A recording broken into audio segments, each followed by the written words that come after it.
Le Burkina Faso, sous surveillance renforcée depuis 2021 par le GAFI, le groupe d'action financière et son représentant en Afrique de l'Ouest, Giaba. Ce qui signifie que notre pays n'a pas un dispositif assez solide pour lutter contre le blanchiment de capitaux, surtout dans un contexte de crise sécuritaire. Pour évaluer le chemin parcouru et entrevoir l'avenir, une rencontre s'est ouverte jeudi à Ouagadougou. Le point avec Silasina Ouattara et Lambert Soba.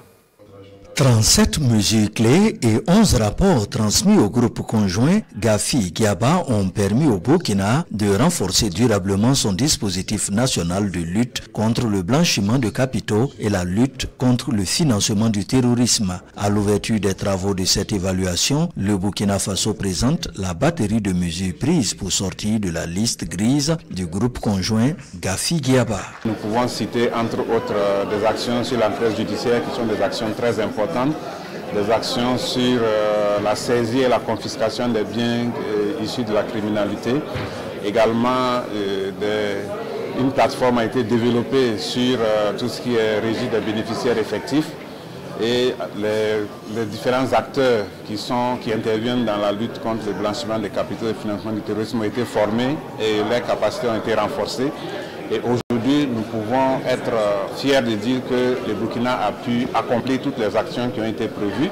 Les travaux d'évaluation vont durer 72 heures, période au cours de laquelle le groupe conjoint GAFI-Giaba va rencontrer plusieurs agences gouvernementales, des autorités de surveillance financière, les forces de l'ordre. À ce groupe, il faut ajouter le secteur privé et les établissements financiers et non financiers intervenant dans le domaine. L'objectif de cette visite sur site est d'évaluer deux points clés. Premièrement, il s'agit de confirmer si les réformes et les mesures importantes que le Burkina Faso a prises au cours des dernières années sont pleinement en place et durables. Deuxièmement, il faut déterminer s'il existe un engagement politique de haut niveau pour continuer la mise en œuvre, l'amélioration et maintenir le cadre de lutte contre le blanchiment de capitaux et du financement du terrorisme du pays.